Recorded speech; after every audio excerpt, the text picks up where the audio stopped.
Hello, everyone, and thanks for joining us for another episode of the WealthTech Insider. I'm your host, Danni Grande, and today I'm joined by our very own Peter Warren, Joint Managing Director at Finura Group. Hey, Pete, thanks for joining our and your own podcast. Hey, Danny. It's been a while, actually. When was the last time we had a pod together? Oh, look, I think it's been a good couple of months. You've been doing a few. It's good You've to done be a few back. others without me, which is good, but thought it was time to regroup. Yeah. This is probably going to sound a bit like a Pete and Danny's annual monthly catch-up on different things. Yeah. All right, let's catch up because you've been on the road, I have. actually, and you've been very difficult to get. You've been on tour, Yep. I'm going to say, with the Inside Network. So I thought maybe we could catch up and run through what you talked about at those sessions with the Inside Network. And just to recap, your presentation was better technology decisions to drive high multiples. And really the key messages were that the technology decisions you make need to align with the stage your business is in. And strategic technology investment can help drive your business through the different stages of growth or increase your valuations beyond that kind of standard industry practice. And great technology decisions really are about execution, as we know all too well, and client first and keeping it simple. Did I get that right? I think you nailed it. That was the presentation. That was it? Okay. Yeah. No, it was good. So a shout out to the team at Inside Network before I start, because they run some great events, I have to say, and we love going along. It's really well organised. So good community vibe there. So encourage anyone who's thinking about going to their events to check it out for sure. So we were across Brisbane, Sydney, Melbourne, Adelaide, Perth, all around the country.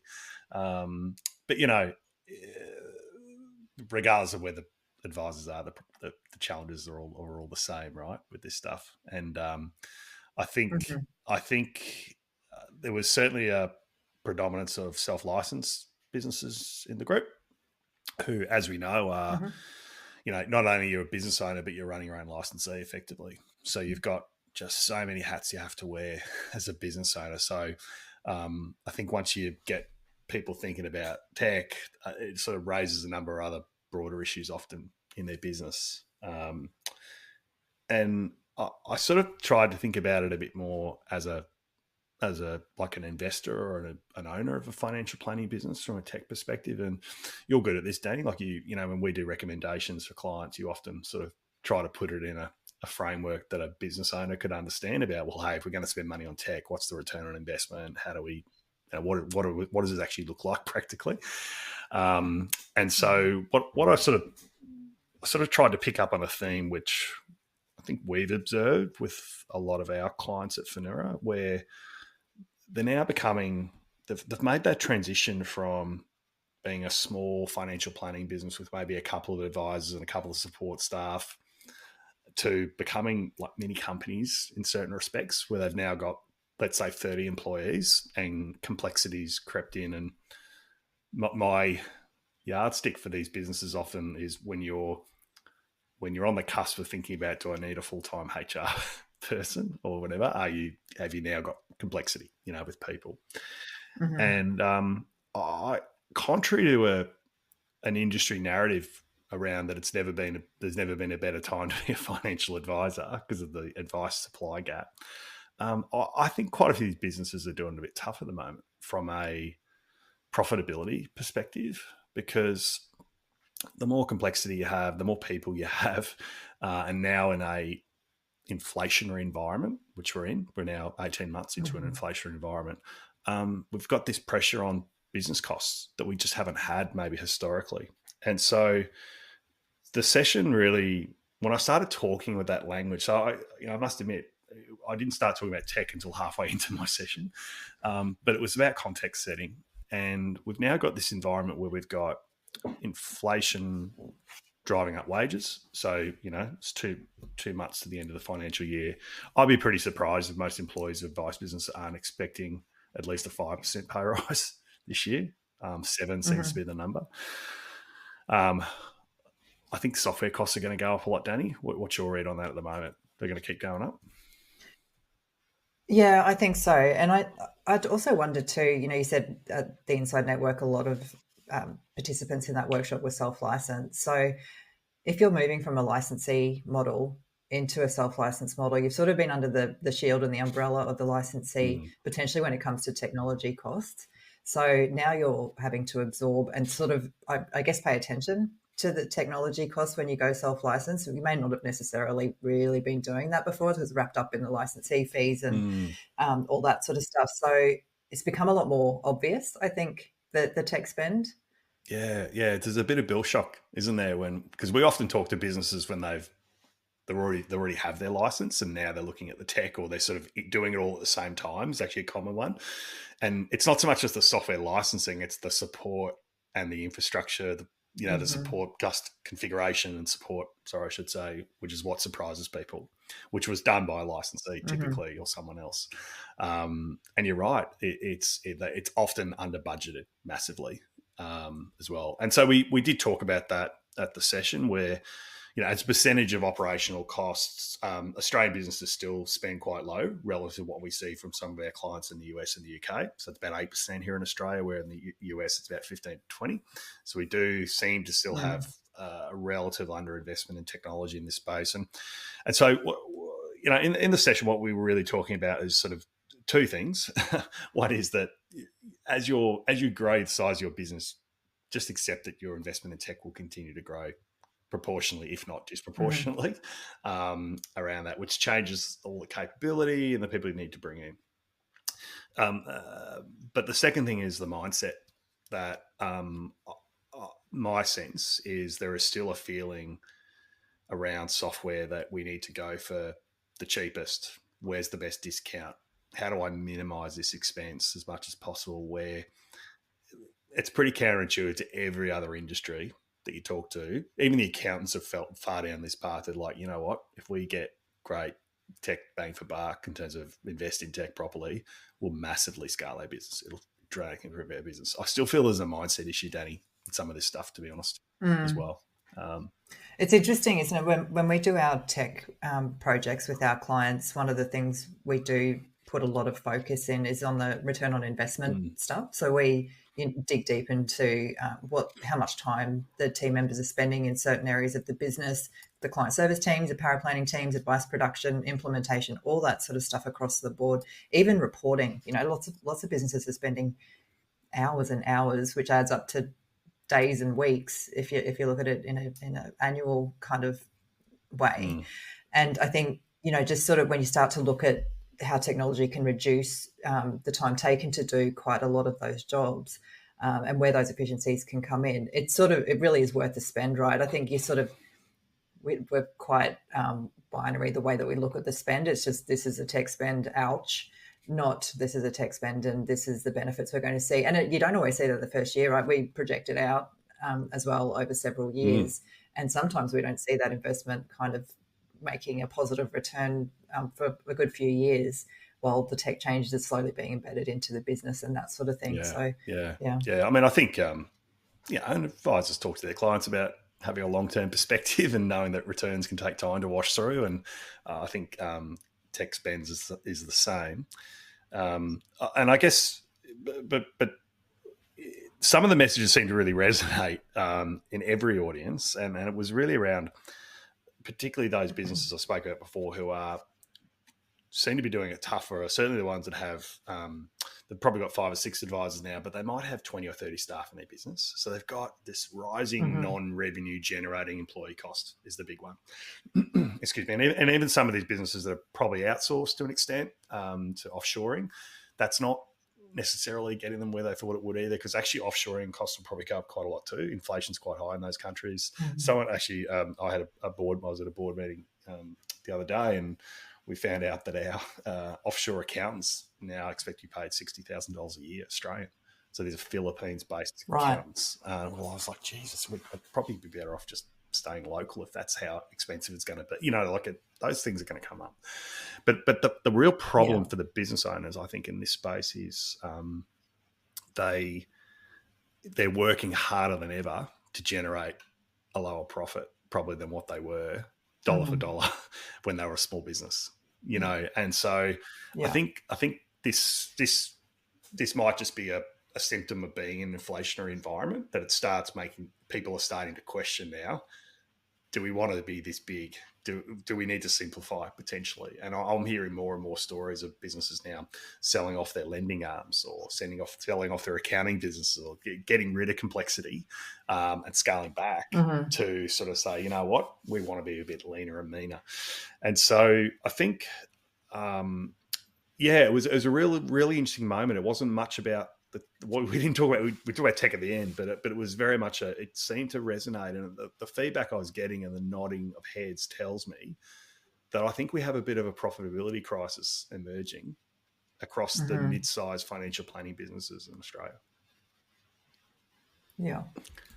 I just wanted to talk, actually, we might be able to articulate through some of the slides. Obviously, this is a podcast, so our listeners can't see these slides, so I'll try and talk through them. You had some cool line charts in there. So one of the charts shows a linear upward trending line indicating, I guess, a direct proportional relationship between scale, so the size or growth of a business, and the valuation. And this obviously suggests that as a business scales, its value increases steadily.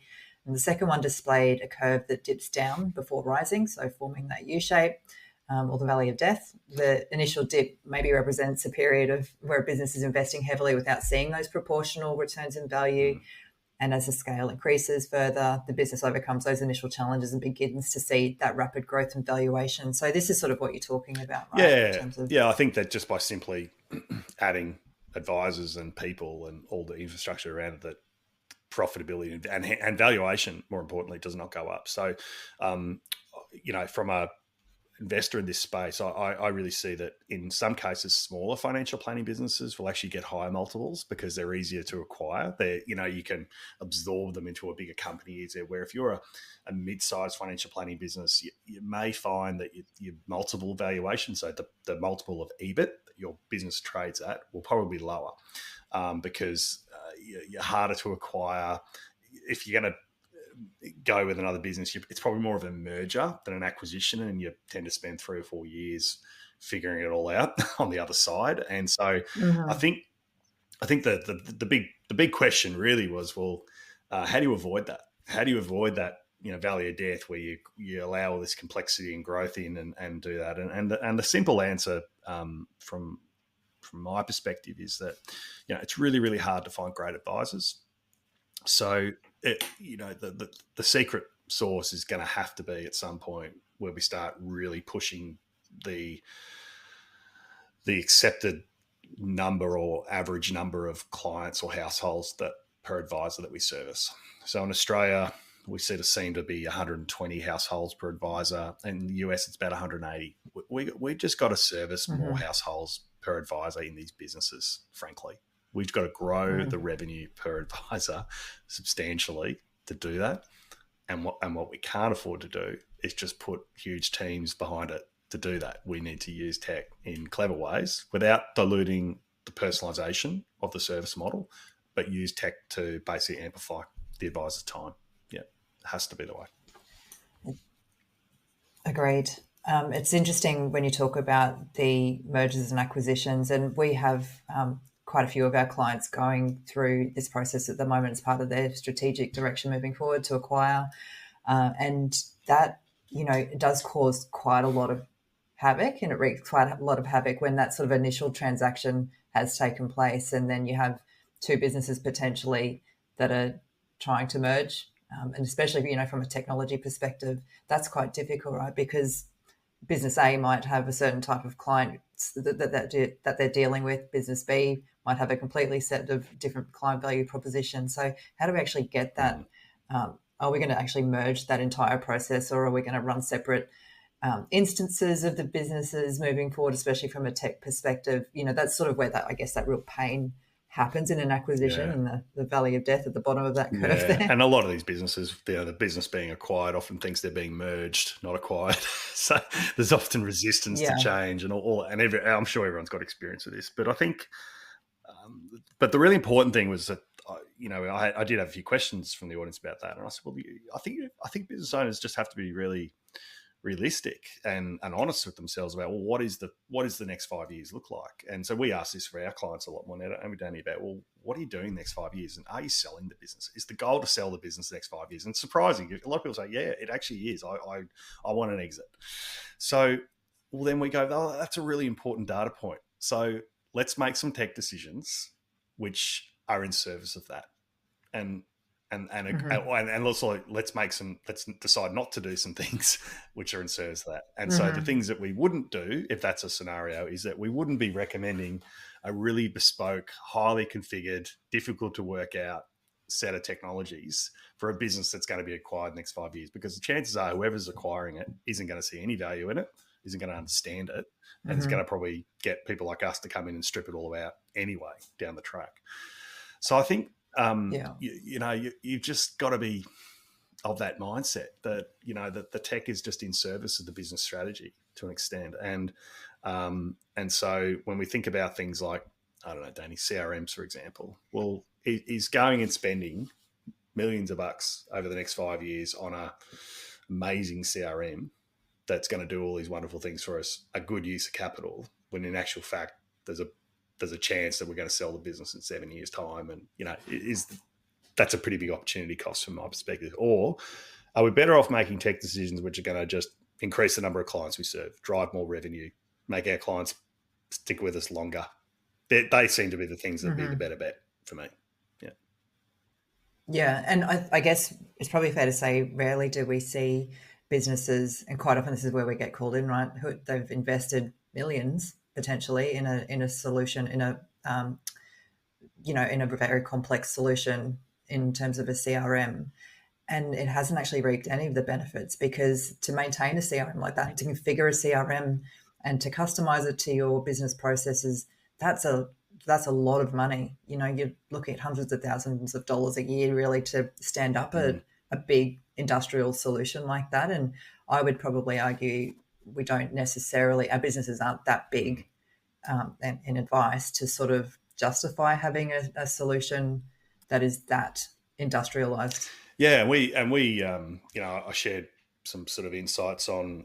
We sort of categorize businesses into three categories in this presentation. So we sort of thought about a practice, which is quite a small business, which has got a few advisors, a few staff, and pretty small business, but they're agile. They can do lots of stuff really fast, and they're just lean and mean.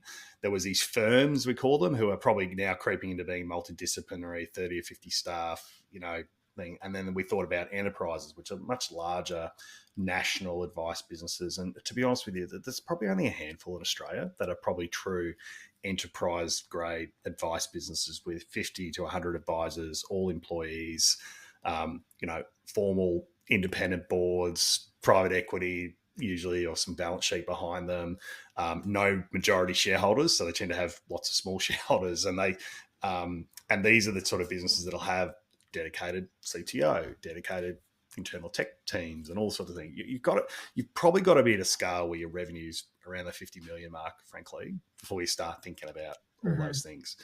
So, so those really large companies with lots of employees, like a couple hundred employees, that's when you start thinking about those really big, as you said, CRMs that offer that capability and flexibility, because these businesses might have 5,000 clients in their lead generation process, and they need that sort of scale and capability. So I think the whole narrative there was around choosing tech that's fit for purpose and relative to the size of your business. And some of those global CRMs like Salesforce and HubSpot and those sort of businesses, they were never intended to be used by small businesses. I mean, in Finura, we don't use Salesforce or Dynamics or any of those things, right? Because we're a small business fundamentally. And so, do you remember we actually tried to use Dynamics when we first started Finura, and it was too complex for our requirements, right? We didn't sort of it was complex. Yeah, I needed someone to tell me what to do in there, and I've got a tech brain. Too many switches. I think we have some pretty smart people in our business, and everyone was just like, this is too hard. And so, so I do genuinely feel quite a lot of these businesses who honestly went in with all the right intentions to innovate. And I love that advice businesses want to invest in tech. That's it's what we love to hear. Yeah. But it probably just was directed at the wrong thing, and I don't know, the client doesn't give a shit what CRM you use. They care about the outcome of the service model. And so I didn't understand that. And so I think the reality is that sorry, someone listening to our call, Danny, I heard What does I that heard mean? Siri. No, maybe Salesforce is listening. No, I think, I think, yeah, that fit for purpose thing. And look, it's okay for a business like ours because we work with Dynamics with other clients, so we were just trying to tinker and play around with it and understand the capabilities. But it was really bloody obvious to us pretty quickly that an advice business could not pick this up and implement it without a really good third-party consultant that was an expert in this field or a configurer. Yeah. And even then, you're going to need a lot of help ongoing to modify it and adapt it for your business needs. So I think this rising inflation environment, Salesforce put up their costs a lot. I think Microsoft are going to really keep putting their cost up to justify all this AI investment they're making and grow revenue, is going to really sharpen the focus for businesses on, gee, do we need all this tech? Are we over-indexing on the wrong things? And do we direct some of that spend, that operational expenditure, into other tech, which will get us a better bang for buck from a client experience point of view? Yeah.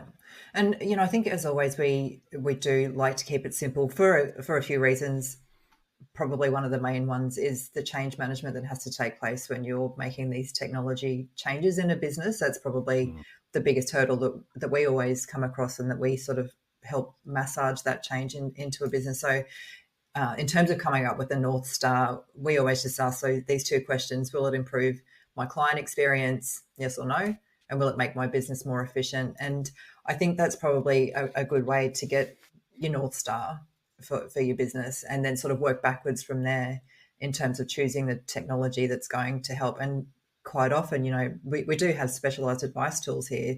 They've been, a lot of them have been around for years and years and can facilitate that advice process. And I think we sort of find too, some of our businesses are trying to fit a square peg into a round hole, and we've just maybe need to come to the party a little bit with the tech providers and maybe think about the processes that we're doing, think about the way that we're engaging with our clients. Is there anything that we can actually tweak so that we can fit that into the tech, and not necessarily and always the other way around? Because for a tech provider to offer a bespoke solution to every single advice business in Australia, it's impossible. It's going to tank them, right? Yeah.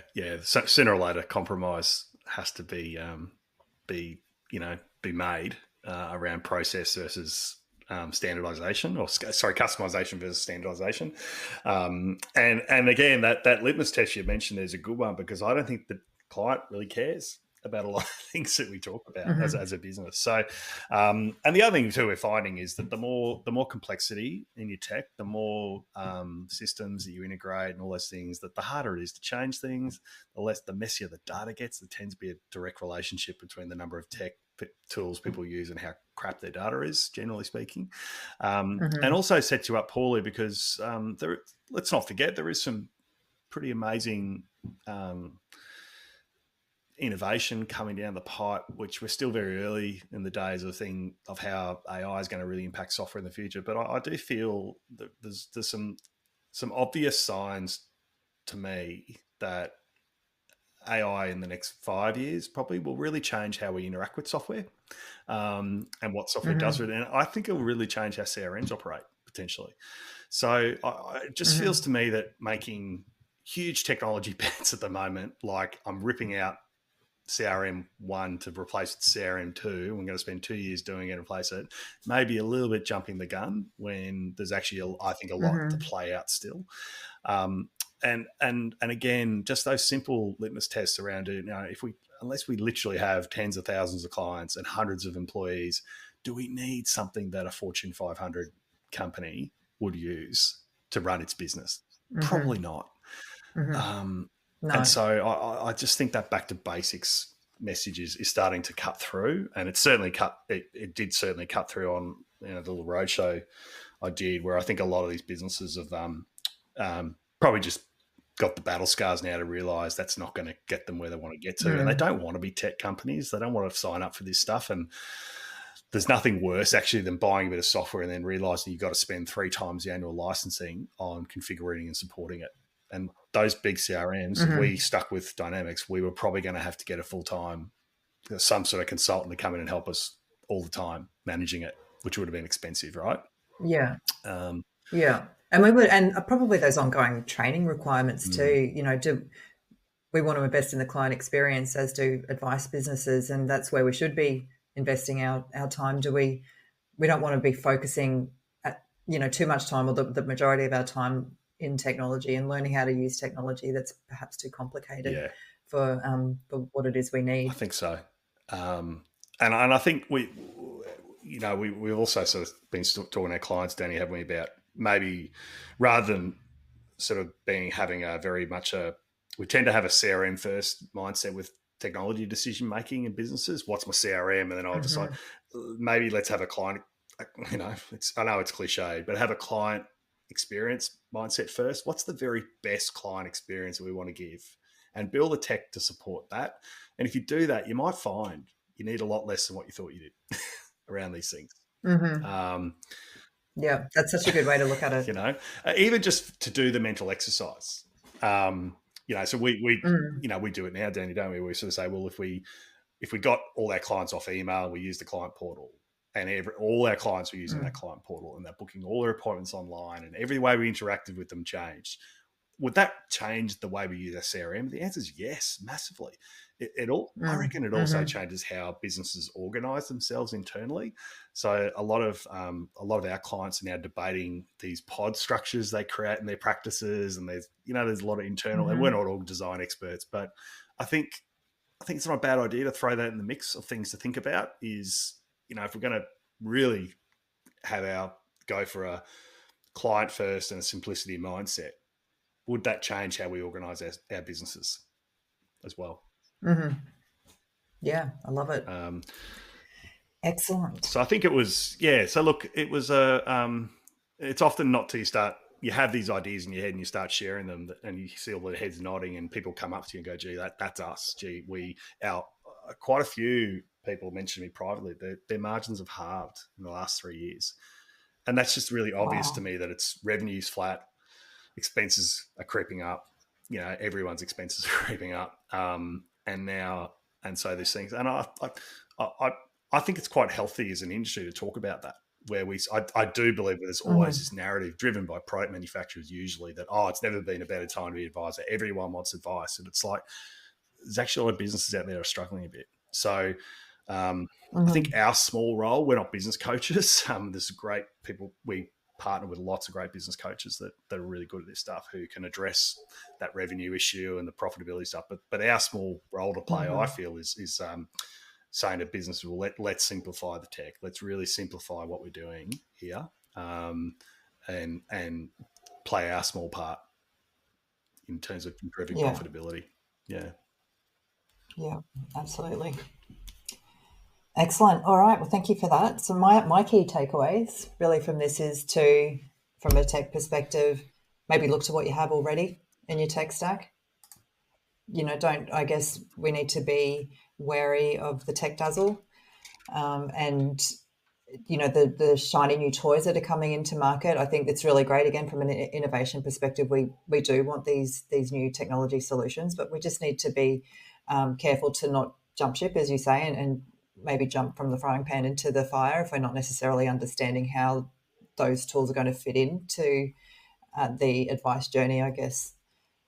The other thing is, I think, is really sort of underestimated, is talking to your staff and really understanding what all of your team members are doing across the advice journey and what technology they're using in the advice journey, and how their experience of that. Because, as you know, we quite often talk to the back office, and it's a very different conversation to what we have with the front office. And there's a bit of a lack of understanding or a disconnect there into how tech is actually being used across those the front, middle, and back offices as well. Do you think back office staff, Danny, are overwhelmed by when they have too much tech? Yeah. Do you think they get stressed?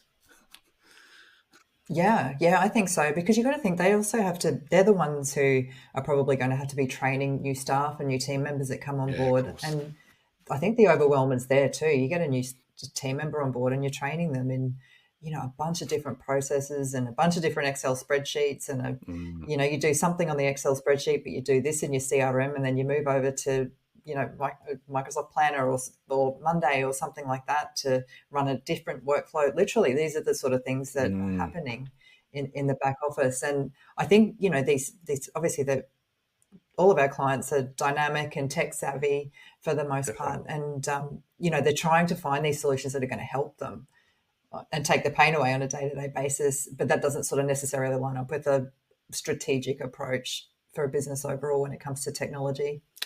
Yeah, that's such a good point about the training, onboarding stuff. We had a new starter yesterday, didn't we, Danni?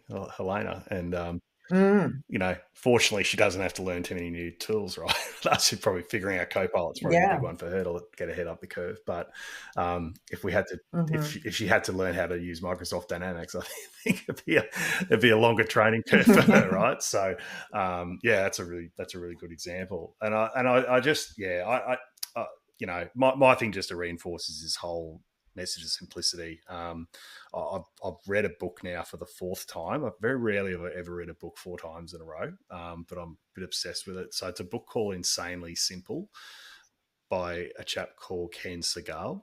He was Steve Jobs' marketing consultant when Steve Jobs came back to Apple the first time. So when he was resurrecting Apple, saving Apple from bankruptcy, and worked with Jobs on marketing the iPod and the iPhone and simplifying Apple's business. And he sort of talks about the way Apple does things, and it's less about the products and more around even how they operate as a company. He sort of, even Steve Jobs sort of defined Apple as the world's biggest startup in terms of how they were organized. And so I really recommend that book to everybody who feels like there's a bit of complexity creeping into their businesses, because as smaller business owners, you've got the luxury to change things. So don't normally do book recommendations, Danni, but think it's appropriate for the topic we discussed today. Well, we'll throw that in the show notes.